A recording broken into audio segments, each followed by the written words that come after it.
Hello and welcome to a brand new mini-series of essentially micro-basic videos. And what these are a collection of almost like mini tutorials of key concepts within economics. What we're going to be doing over the next 2 or 3 months is releasing between me and Martin a series of 2 playlists, one for microeconomics and one for macroeconomics. And I'm going to be doing the microeconomic side of it. And so we're just going to be covering some very basic concepts within microeconomics, and Martin will do the macro side. And really these are useful for anyone who is studying A-level, GCSE economics, or possibly even an undergraduate, for example, or really for anyone who just has an interest and just wants to know some of the content we discuss within our normal debating type videos. They essentially explain the sort of key videos we release every week. We do go through a lot of concepts, and so although we assume that you would know of some of these concepts because obviously you watch this channel, we know that not everyone out there will have the normal economic training, if you like, and so all these are really just designed to take you through a few key concepts within economics, and hopefully you can start to use them, and then when you're listening to our videos, thinking about the concepts that we've explained and maybe even applying them to your own examples.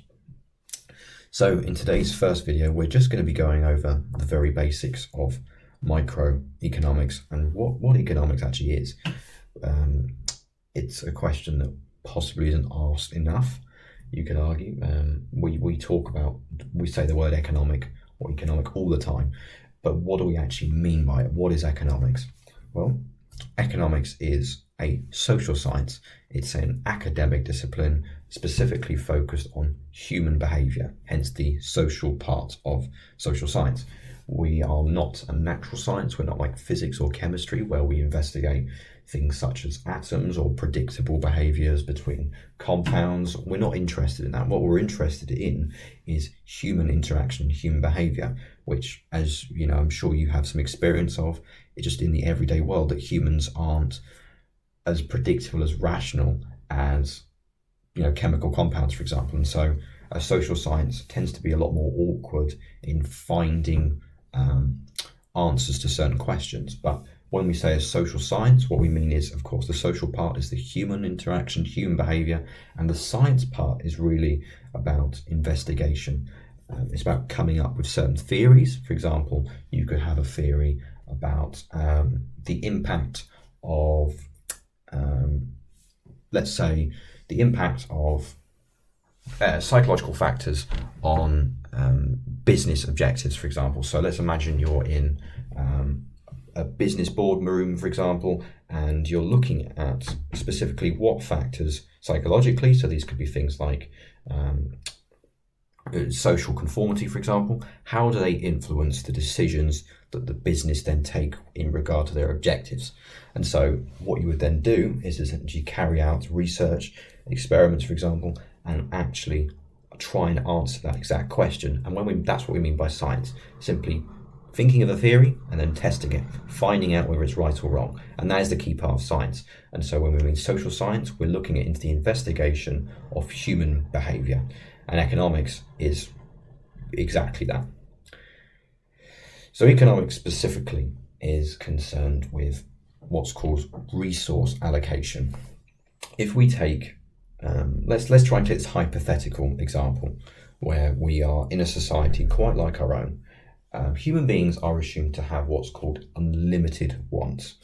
And what we mean by that is a want is something that you desire. You don't necessarily need. It could be something like water or food, but it could be something like a laptop or a phone. What we mean by a want is just something that you simply demand. And the reason that we assume in economics that wants are unlimited is because, for example, if there was a new iPhone that came out, you would instantly want that new iPhone, wouldn't you? Of course, that's something that's quite common. You see lots of people who would always get the next upgrade. Of course, that doesn't apply to absolutely everyone, but it's an example.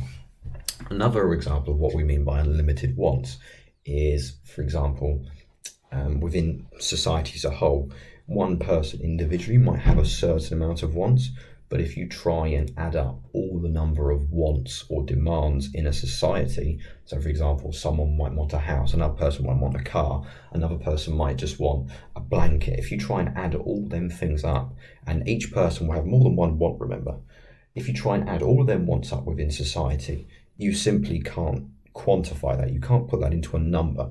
And the nature of human behavior is that there's always technological progress, there's always cultural progress, we always keep moving forward, and so our wants always change, and that's why we assume wants are unlimited. The second part of economics in the main assumptions is firstly unlimited wants, but also then limited resources. Whilst human beings might have unlimited demands, unlimited wants, we only have a certain amount of resources in society to try and meet them. On planet Earth, we only have a fixed amount of resources. There is only so much copper in the world. There is only so much wheat in the world. There's only so much cotton in the world. And so we don't have unlimited amounts of physical resources to try and meet them wants. Otherwise, it would be easy and there'll be no need for economics, because we could just simply, if you like, replicate things and just give them to everyone as they desire it, and it would be over. But there isn't, and that's why we have economics. It's looking at how we can take the finite amount of resources we have in the world and distribute them, allocate them most effectively to meet as many of our unlimited wants as we can. That is what economics is concerned with. So you'll see on the first point there is about the economic problem, and the assumptions I've just explained now fit into that economic problem. So when we're trying to solve this problem of how to best allocate limited resources to solve our unlimited wants, we have to consider three important questions to answer this.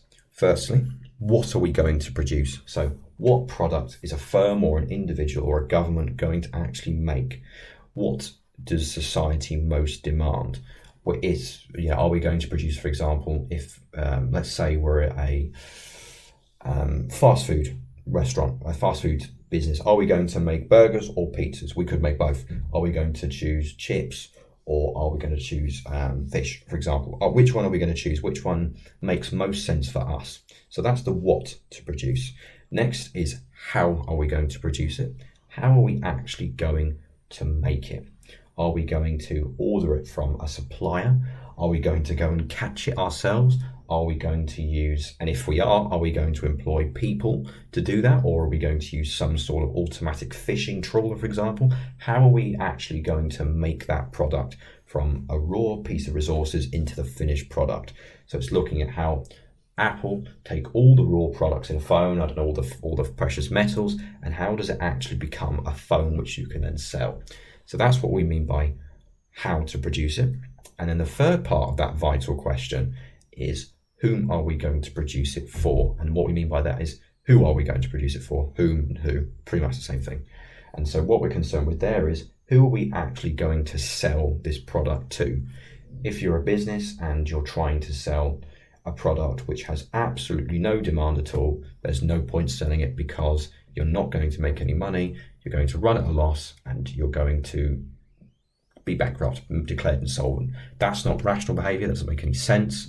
Of course, if you know anything about rationality, of course, it's a very disputed topic within economics, but just for the moment, that doesn't make any sense. You wouldn't do that. You wouldn't make a product which has no demand. And so when we're concerned with how to allocate resources, the three questions we have to ask to answer that question is, what are we going to produce? So what are we going to use them resources to make? How are we going to produce it? How are we then going to use them resources to make it? And then, whom are we going to produce it for? And that concerns if you remember, the unlimited want side of the assumptions. Who are we going to actually make it for? Who wants this product? So the second point you'll see that is concerned with resource allocation. And that really is leading on from what I was saying about how we allocate resources, which are, of course, remember, limited, to then fulfill the vast majority of needs in society. And the way we primarily do that within economics, within the world, is through something called a market. We're going to cover markets in a later video, but just for the moment, we can think of a market as a place, not necessarily a physical one, because of course you can have an online market as well, like eBay, but a place or a medium of exchange where you can exchange goods and services. So what we mean by that is exchange, for example, a product like a phone for some money. For example, you want the phone, you have the money, they want your money, and you want the phone, so you swap. 2,000-3,000 years ago, money wasn't really a particularly popular concept as we know it today. So things like coins and notes and of course bank transfers. Instead, they would use what's called bartering, which was a system where people would exchange actual physical goods. So say one farmer farmed goats, he had goats, for example, and he said suddenly, oh, okay, do you know what? I want some cows now. And another farmer was a cow farmer, wanted some goats. So they say, okay, so how many goats do I have to exchange to get a cow?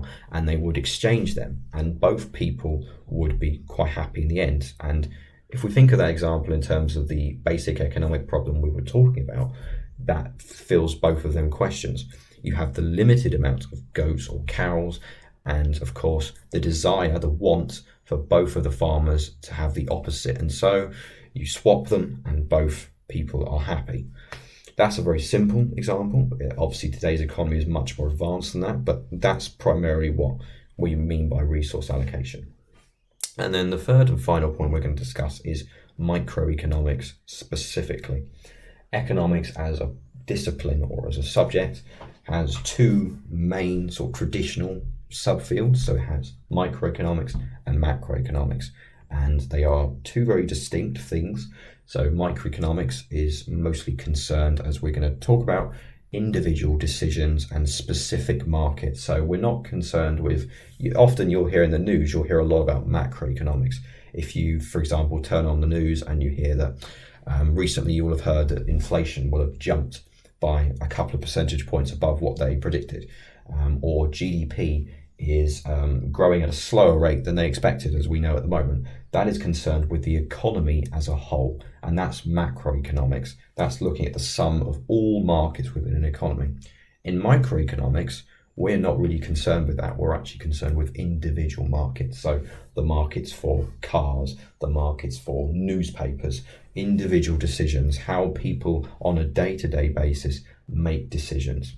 And so that's what we're going to be looking at within microeconomics over the next 3 or 4 months, hopefully.